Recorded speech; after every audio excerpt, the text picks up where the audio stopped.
We know what you hide in JS. There's going to be a tool release. So, désolé, je l'ai dit en anglais en partant, mais bonjour, hi. So, please give a warm welcome to Garth, and let's start. Test, test, test. Clean up in aisle 4. I always wanted to say that. My name's Garth. Before I go any further, I want to say how impressed I am with Hackfest, how well I've been treated, how everything's been going smoothly until, well, maybe now. I have to respect, deep respect for anyone who asks me, would you like a shot?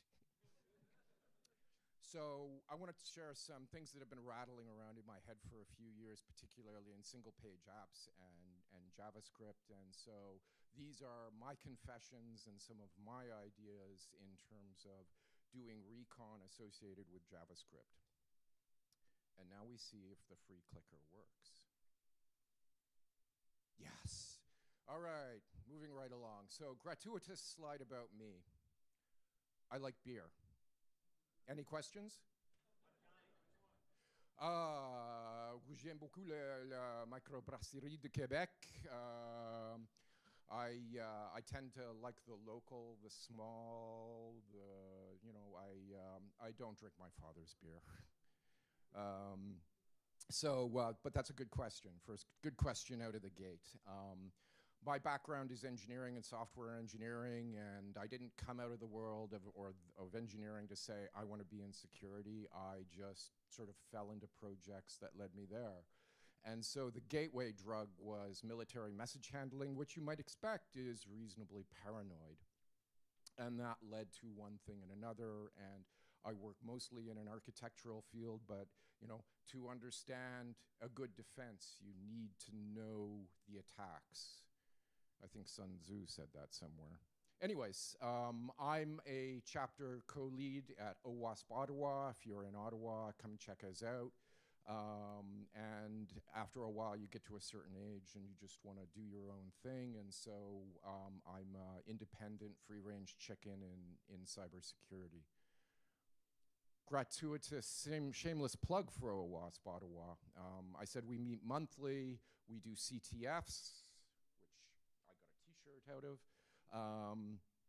We do workshops. We do monthly meetups. So come check us out if you're in Ottawa. We're an open, tolerant, and inclusive organization that accepts all races, gender, creeds, abilities, things, and ideas with the exception of one, and that is hate. Hate has no home at OWASP Ottawa. So something of an agenda to keep me on track in between shots. I'm going to talk about some goals, just to make sure everybody in the room is aware of reconnaissance and what it is. We'll do a level set as well as on client-side JS. We'll talk a little bit about something of a process.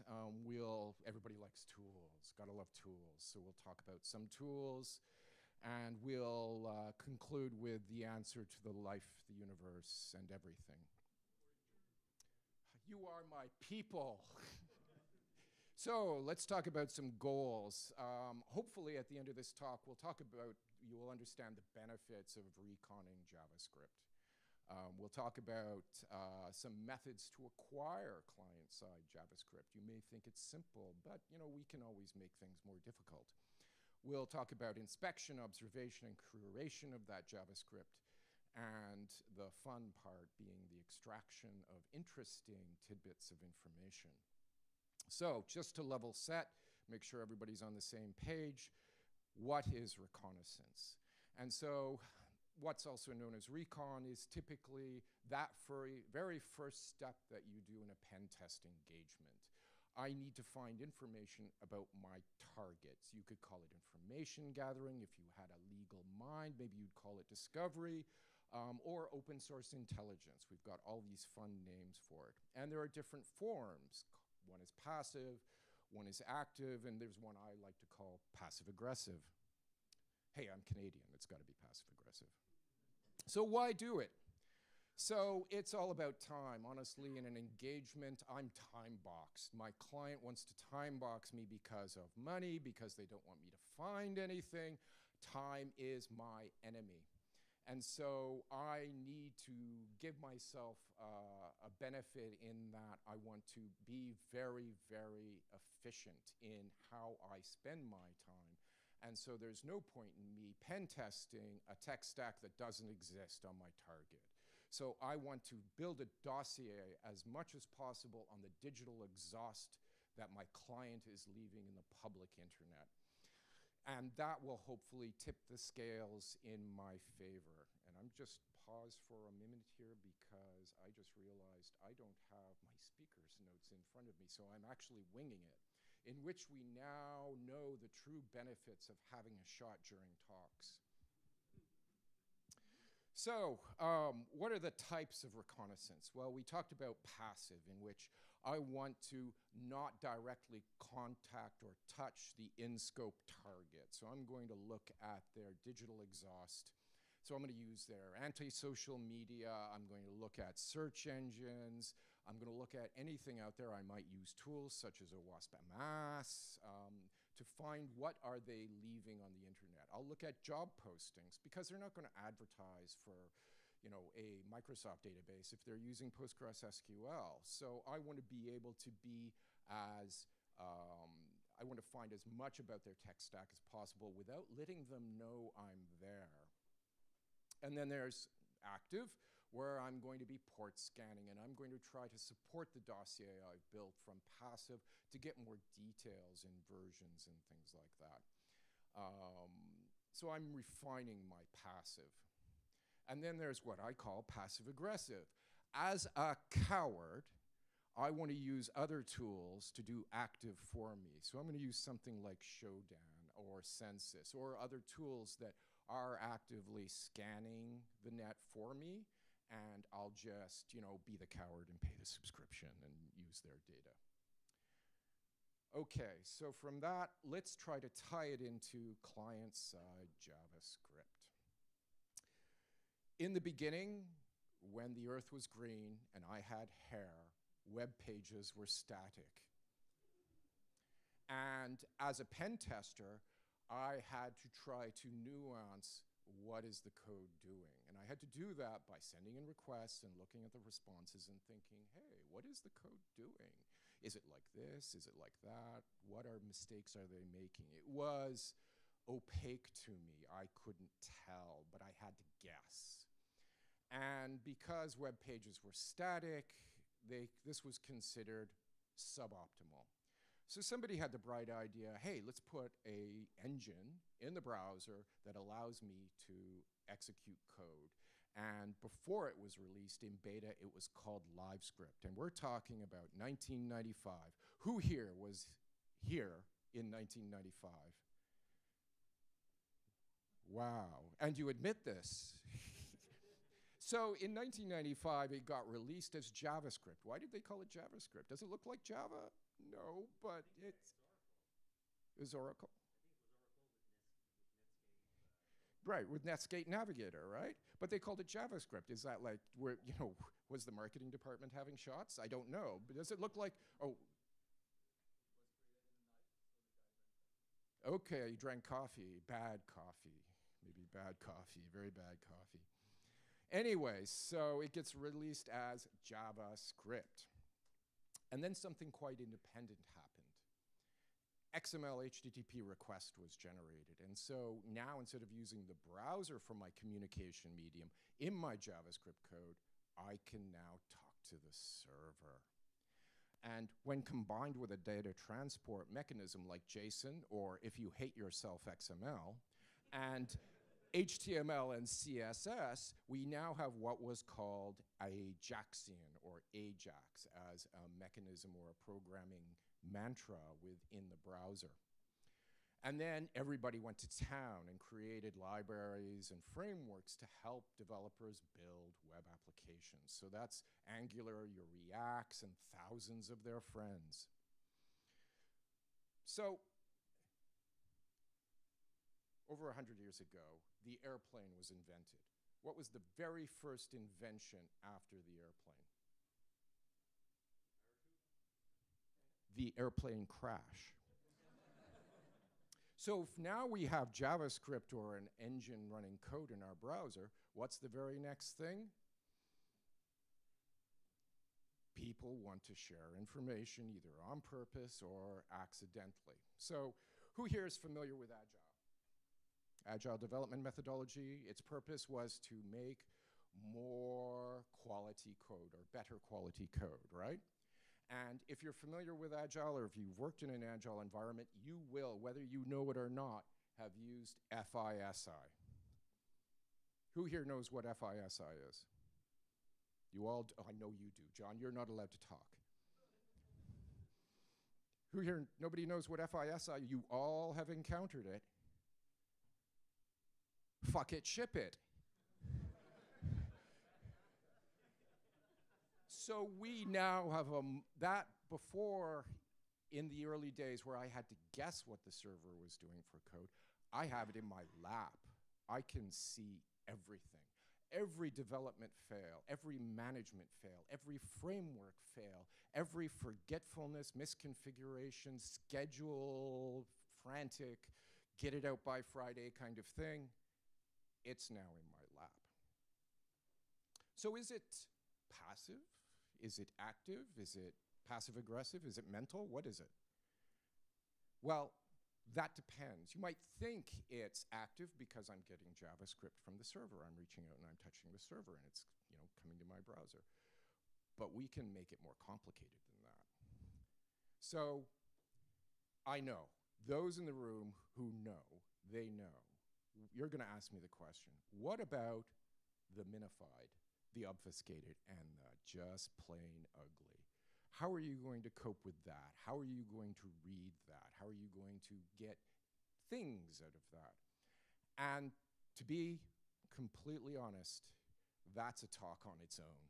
That is another full hour and maybe 2 hours with caffeine. And so what I'm going to do is I'm going to put it in a box and I'm going to move it off to the side, but I'm going to give you this slide to say there are tools like beautifiers, deobfuscators, things that fetch map files to help you with the minification. There are things out there. We're going to talk about one of those a little bit later, but that's more of a challenge. At the back end, when you get the ugly code, just have a good coffee machine. So let's talk a bit about a process, or what I like to call a process. And it's pretty straightforward. I'm going to collect. I'm going to crawl. I'm going to fuzz. I'm going to download. I'm going to try to create and manage all the JS that I'm going to get. And, that may sound simple, but, there are other things. I'm going to use tools to observe and expect and try to find interesting information in it, and then always caffeine. And then if there's something juicy, I'm going to try to exploit it. So let's move on to collect. What am I going to do with collect?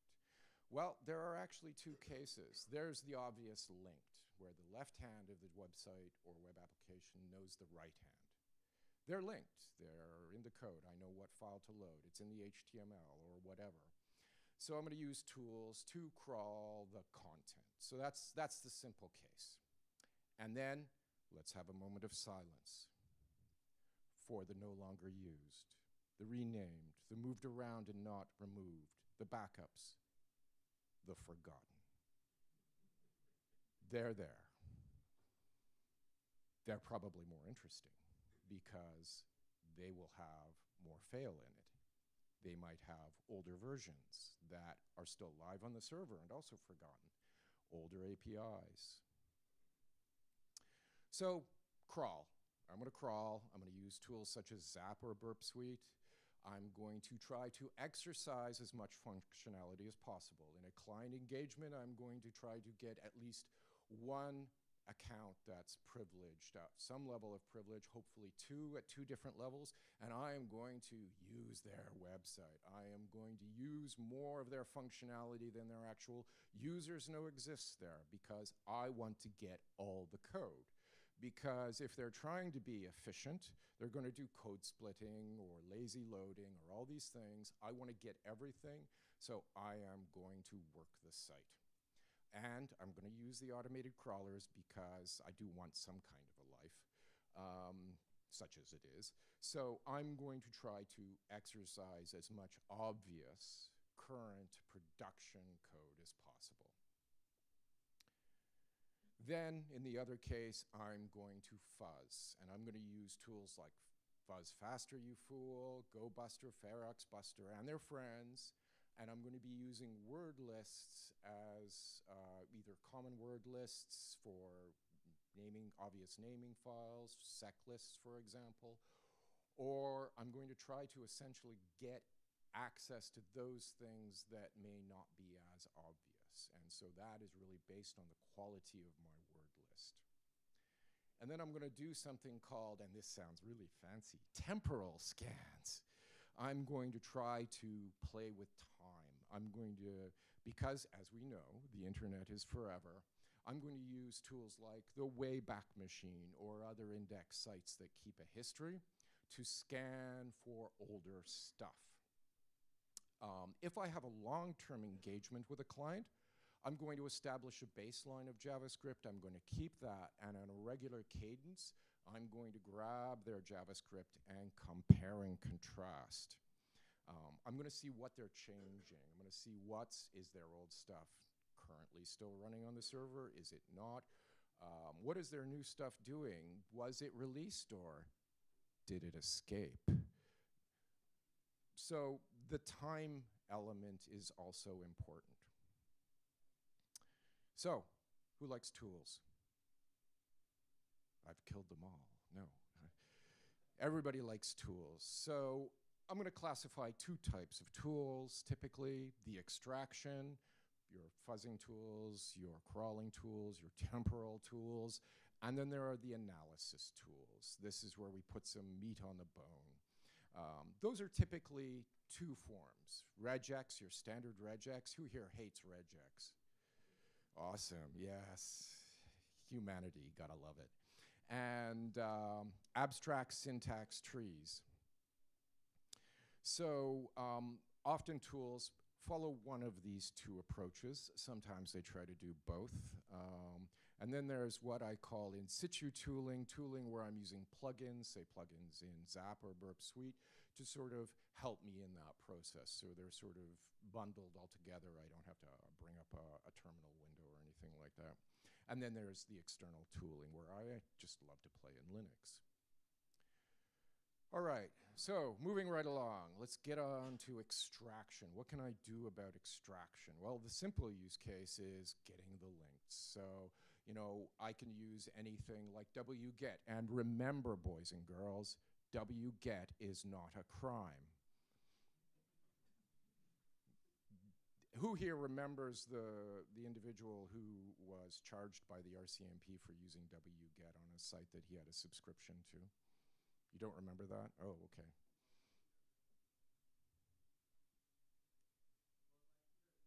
Three? It was longer than that, yeah. But it got laughed out of court, fortunately, but he had to go through all that aggro. So wget is not a crime. So wget is great in that it has a recursive flag, -r. It'll have a default depth of 5, but you can change that with a -l flag. And I'm going to search for -a, anything with JS in it, and that will download everything into a folder based on the target domain name and keep it there for my later inspection. So that's one very simple case. Now, in case you're wondering what the site ginandjuice.shop is, that's actually created by the creators of Burp Suite as a website to test their, for people to test their scanners with. So the gin and juice shop police are not going to show up at my door. Well, they can do if they want to bring me gin, but that's a different thing. All right, so that's one particular example of crawling. If I want to go back in time, I'm going to use tools like the Wayback Machine. Now, I know the demo gods are not shining favorably on me. That's why I recorded everything. But of course, I'm going to do a talk that has the Wayback Machine, and then what happens? They get hacked.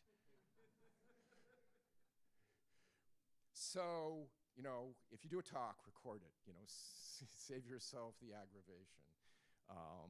So what I'm going to talk about is Tom Hudson's, AKA Tom Nom Nom's Wayback URLs tool, which will crawl for your target everything the Wayback Machine uses.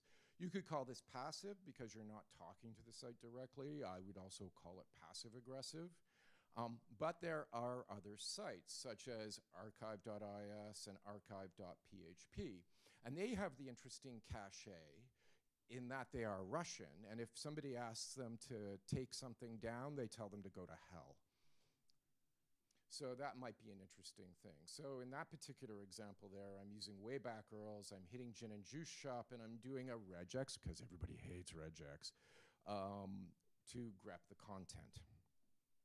But hey, because I got hacked, I'm going to try to do a demo here. So let's see if I don't step on myself here.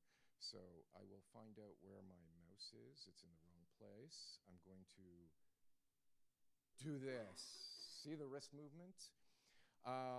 So I am going to play this, and I'm going to use this because I'm more coordinated with it.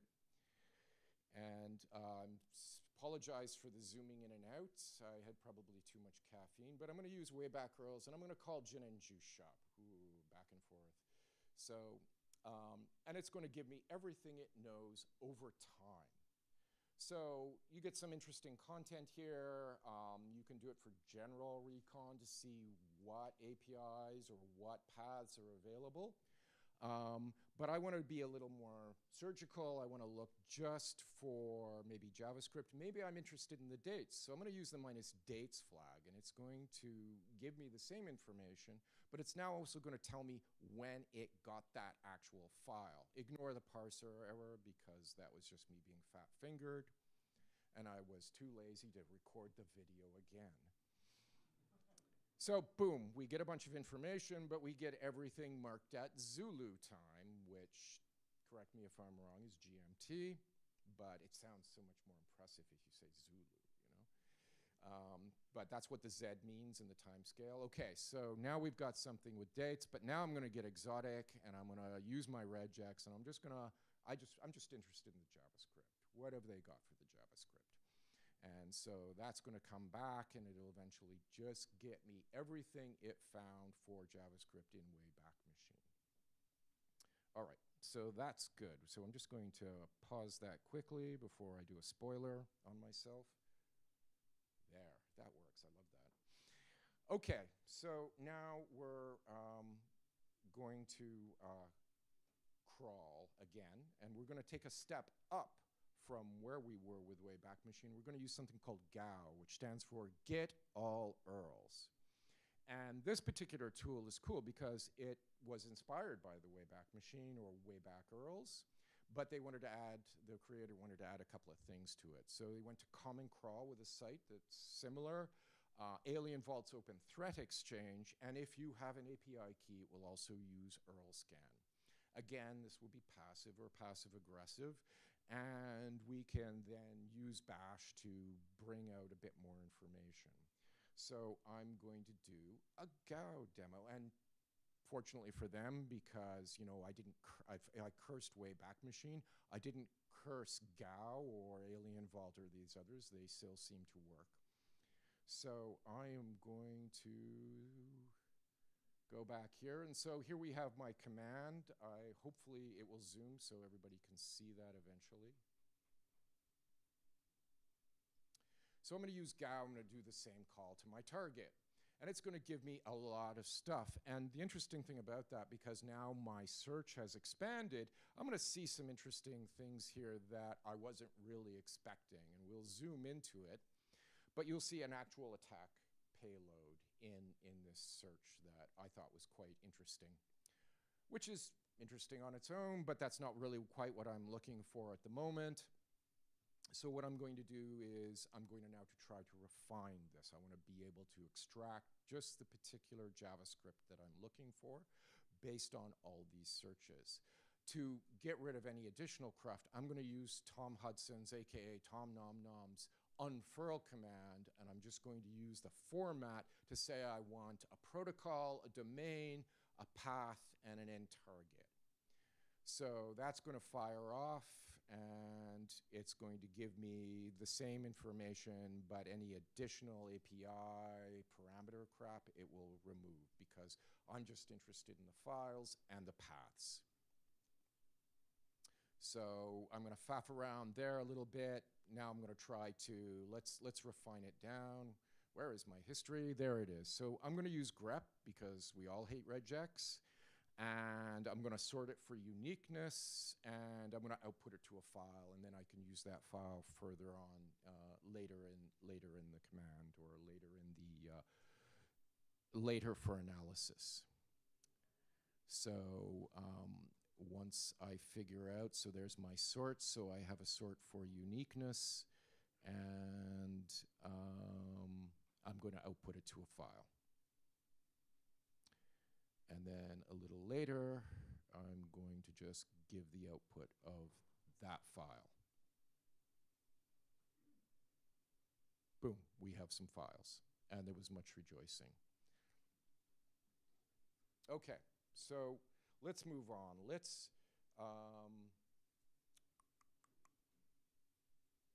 we have other tools we've used wget to go directly to the site. Another tool I sometimes use is something called Hackcrawler, which is another spidering tool. I can give it, also filter it for JavaScript. I can also sort it and do something in terms of what's live on the production site. So that's another example that you can consider, called Hackcrawler. That's Hackrawler. But let's get into Burp. And Burp has a lot of interesting built-in tools. There are plugins that we can use in both a Pro and Community edition. The first one I want to talk about is Find Scripts, which is a built-in tool which essentially grabs all JavaScript it's found, either in a JavaScript file or JavaScript embedded in HTML. And it allows you to save it to a file. Whether you put everything in one file and can make an analysis of it, it depends on what you're trying to do with it. I tend to like things in separate files, but this is useful in that you can then extract it based on your extensive crawling. Another plugin is called Uproot, which is a manual install, so it's not in the B App Store. But it's free. It's for both community and pro editions. And it gives you the ability to save every JavaScript file that it's found during crawl, and it can pop it into a directory of your choosing. And it's all of these tools are in a GitHub. They're GitHub repos. Then there's JS Extractor, and it's another manual install. So you're going to be cloning the repo or downloading. It's free. It's community and pro editions.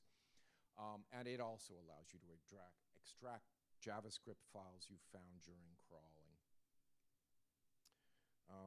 So let's have a look at some of these. So what I did is I have OWASP's Juice Shop, which is a purposely vulnerable single-page web application. I have it running in a container. And so what you'll see here is that it's running on localhost. And so on the Burp Suite dashboard, clearly I think I have to update my Burp, but we'll ignore that for the moment. So there I have on my target my Juice Shop container running, and so that's everything I've crawled. It'll identify in the proxy history some of the JavaScript files I've seen.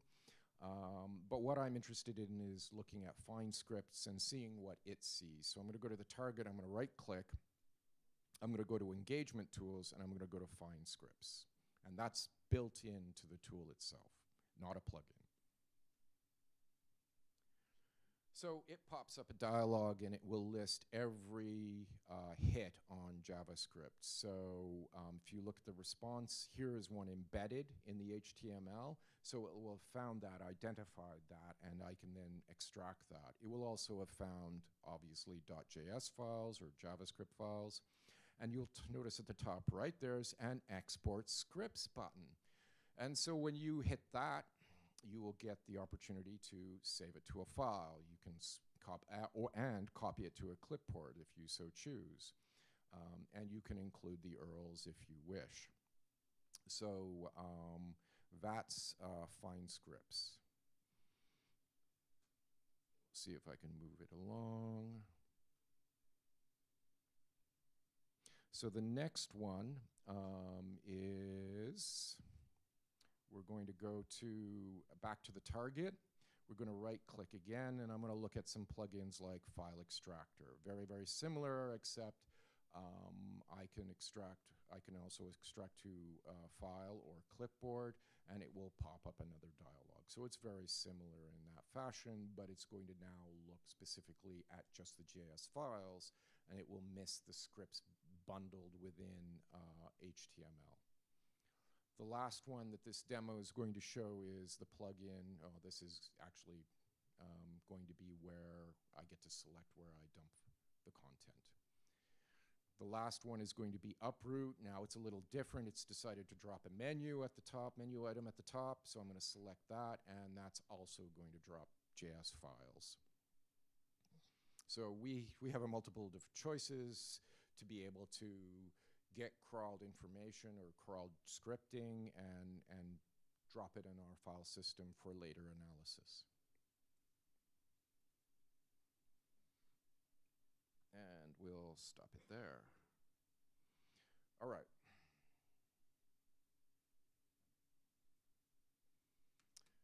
So I learned recently that there's a CDN for JavaScript. JS Deliver is a CDN that was originally built for open source software, but they are also supporting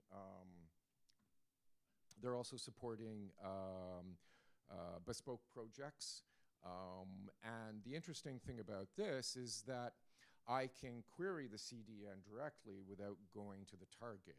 But because they use GitHub as the storage mechanism for your JavaScript, I just need to go to their GitHub and query it there. So it's another form of passive or passive-aggressive. So in this particular case, I'm hitting JS Deliver's GitHub repo or GitHub site, site, and querying it directly for any particular JavaScript. So that gives me another methodology if your client or your target is using JS Deliver as a CDN. So I'm just going to pause for a minute as I'm starting to sound like Marlon Brando.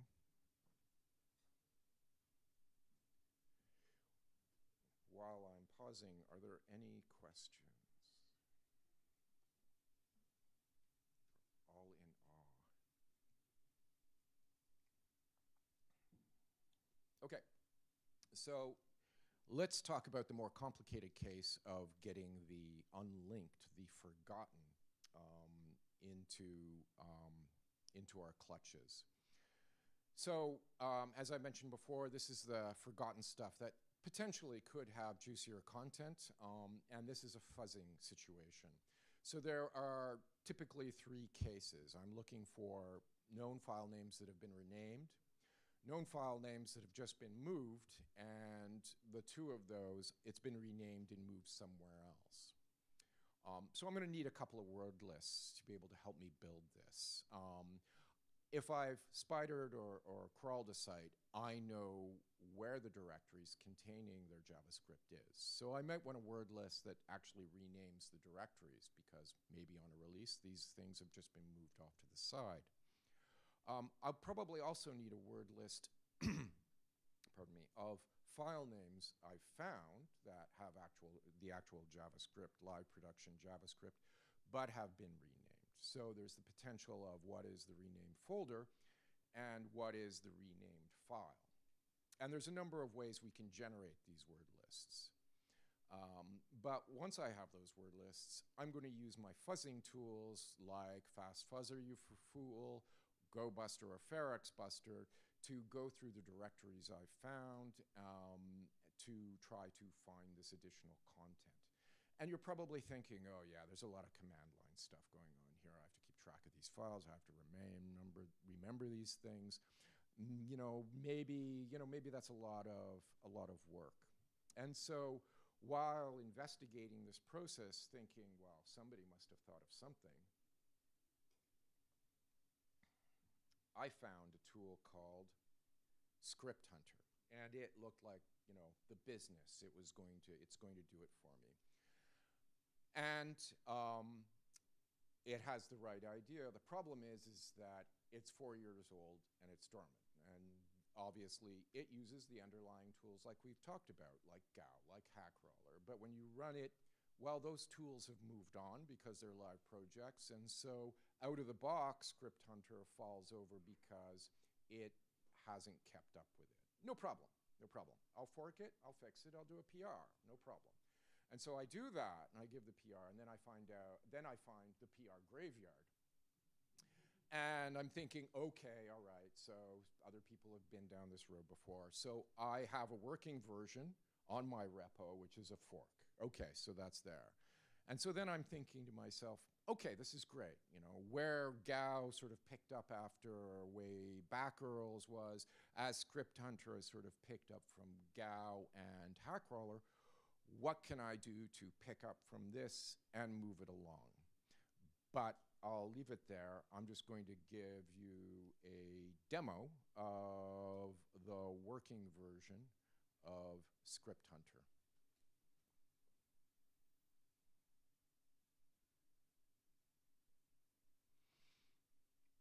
So there's Script Hunter and my target. It's kind of like a forehead install. Just type the number and hit your forehead on the keyboard, and off it goes. And the first thing it's going to do is run GAO on your target. Okay, that's great. We can do that. We've seen the command, how to do that. And it's going to remember those 7 scripts it's found in this particular target case. And then it's going to crawl the live site with Hackcrawler, which has found 9 scripts. And then it's going to fuzz. And the fuzzing word list it's using is actually built in and, as you guessed it, 4 years old. So it's going to rattle through literally every directory it's found on the live site with its pre-canned word list. So what it finds in those sites, it will actually report at the end. And in the end, it found 9 scripts and several directories, and then it's done. Awesome. Okay, so there I am. I'm thinking, it's got a pre-canned word list. The pre-canned word list is old. What can I do to make this a little bit further? Maybe I want to choose some different word lists. Maybe I want to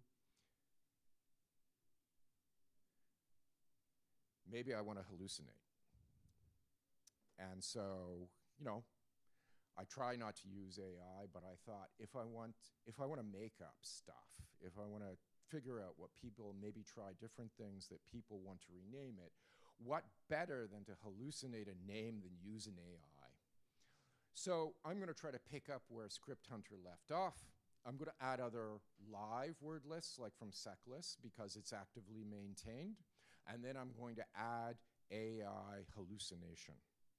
So literally, I burned the money in my OpenAI account. Yes, I freely admit I have an OpenAI account.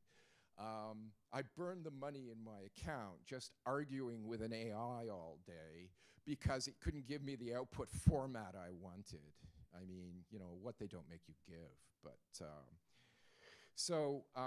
let's all hallucinate. No, that's not what I wanted to do. In terms of naming, I was trying to think of a funky name, but you know, JS Hunter, you know, it works. If you've got a better name, please tell me. 2-drink minimum.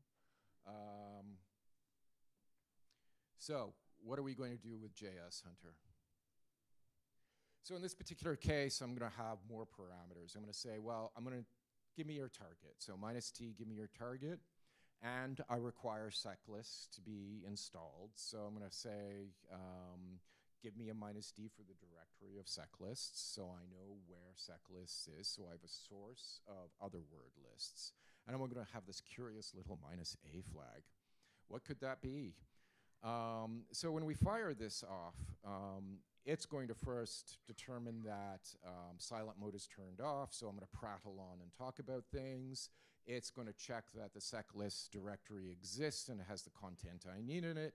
It's going to recognize that I want to turn on AI mode, and my API key is an environmental variable. And then it's going to test the target to make sure, yeah, you're giving me an actual target and it's actually live and responding. So it determines that it's reachable. And then it's going to do other things like script hunter, and we've talked about, is it's going to run GAU. So once it runs GAU, and I'm going to remember that it's got certain directories and it's got certain files. It's going to run Hackcrawler, and it's going to find certain directories and certain files, and I'm going to remember that. And then I'm going to fuzz. I'm going to fuzz the existing directories with the seclist word lists plus pre-canned word lists of common renames like .back, .old, .v1, .v2. And then once it's done with that, then it's actually going to invoke a call to OpenAI to try to hallucinate. So here I'm just showing the results of using seclists. My spinner somehow is a dumb formatting issue. And it's going to output all these results into files on the disk. Eventually, it will then call OpenAI to hallucinate, to generate possible file names. Now, in this particular demo, it found, I believe, 5 or 6, no, sorry, Hackcrawler found 9 scripts. It's going to ask OpenAI to hallucinate with a prompt. I'm going to prompt it to give me the names. Will the prompt improve? Hopefully. But because of that, it found 755 potential renames, which is not bad. Maybe I'll improve the prompt. Maybe I'll get more. And then it's going to fuzz the known JavaScript directories to be able to actually try to find other things that may be forgotten that we can then perform an analysis on. So, and then outputs, these are the linked files that it's actually confirmed exist, and then it exits. Lots of room for improvement, better prompts, fuzzing different directories, things like that. So there's lots of potential. So let's stop it there, and I will come back to that in a second. So let's move on to analysis, and this is where we're going to have some fun. Now, as I mentioned before, we have 2 modes, regex and abstract syntax trees. The more advanced tools for analysis tend to use ASTs, which is essentially building a data structure based on parsing code. Consider it like a precompiler. This is a very similar approach to static analysis tools that use taint flow analysis. So what are we going to use? Well, we're going to use some tools built into Burp Suite. One of my favorites is retire.js, which is in the store, so it's easy to install, but it's a pro tool, so you need the pro version of Burp Suite. And it's going to check every JavaScript to see if it's out of date and vulnerable for you. And it's going to list it in the desktop in issues that it's found. So this is a great add-on. There's also an add-on for Zap as well. And this will help you check that box for that element of the OWASP top 10 on vulnerable and outdated components. I'm going to use things like JS Miner, which actually plugs into the scanner, and as you're crawling the site, will perform its scanning passively as you're crawling the site, and it will drop something in the issues window. This will also look for map files if you're trying to deal with minification. And it also allows you to save JavaScript files. There's JA Spectre, Q James Bond music.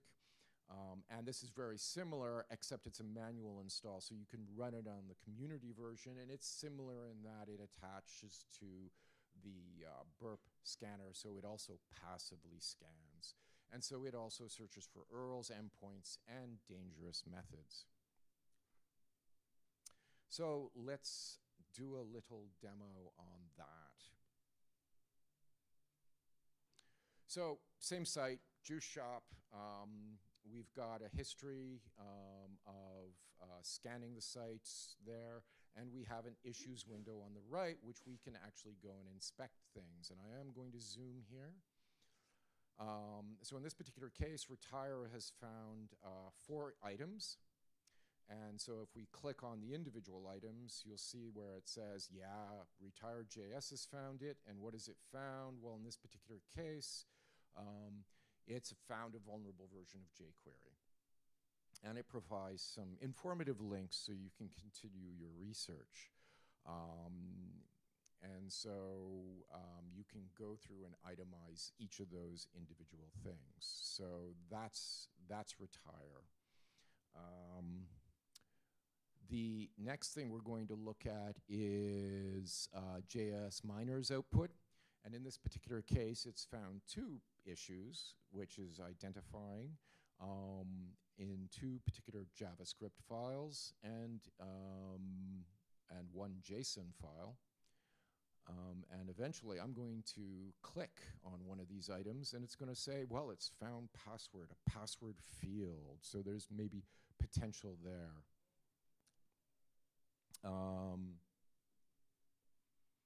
Next, we have the output of JSpectre, which has actually found 2 links to something related to Ethereum. That sounds like a cryptocurrency to me. You know, the nice thing about cryptocurrencies is that it's everything you don't know about computers combined with everything you don't know about money.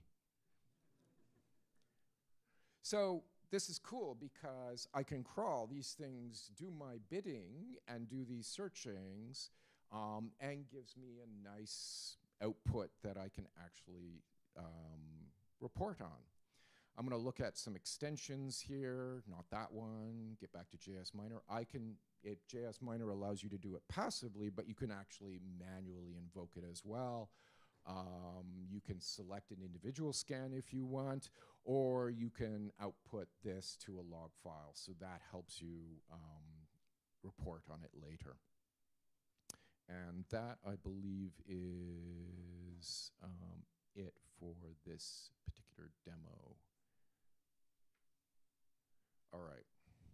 Okay, so we've collected a bunch of stuff. We've got some reporting on stuff in terms of using it built into a tool. Let's talk about getting back to the command line. And one of the key tools that I like to use is something called JS Loose. And I think I'm pronouncing it that right.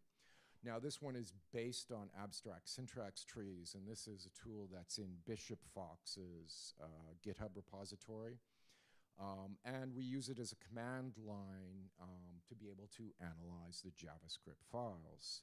So let's move right to the demo for that.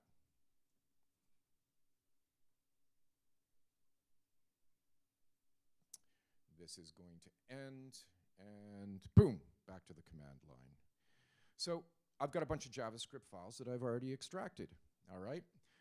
I want to be able to analyze these. So I'm going to use JSLoose, and I'm just going to do a -h here because you'll see that there are several modes. Modes for searching for URLs, searching for secrets, printing syntax trees that it's built, querying it and dealing with formatting JavaScript source using JS Beautifier. And there's a whack of options, which we will not go through. I'm not that cruel. But just to give you an idea of the versatility of this tool. So I've got my JavaScript files, I've got JSLoose. Let's go look for URLs. So I'm going to hit one particular file, and it's going to give me an output in JSON. And because I want to be able to look at it in a pretty mode, I'm going to use JQ just to get nicer formatting. So that's okay. So here it's found a couple of URLs. This is the Ethereum thing again. So that's kind of cool. I can do that. All right. So what if I want to do all files and process this later? So eventually I will type faster, and we're going to just use find. Within the directory, I'm going to pump it into JSLoose, and I'm going to use the same JQ, and this is going to give me everything for URLs. So this is something that I can use to see what is this JavaScript looking for? Where is it going? Then there's secrets. Want to look at secrets. Now you'll notice there's a -p, and I can provide a pattern. So I have a pattern file in JSON format that I'm going to be able to say, help it say, this is what I'm looking for. And in this particular case, it's going to look for generic secrets, or just in this particular case, maybe I need to filter my pattern file a little bit better, content that may be considered base 64. So I can then tune this to look for specific things. So what I'm going to do is just look for the pattern file and output that to give you an idea of what I can build with the pattern file. And surprise, surprise, it's regex. There is no escape. So in one case, I'm looking for a generic secret, and in another case, I'm just looking for base 64. And that is the end of that particular demo. All right. JSMon.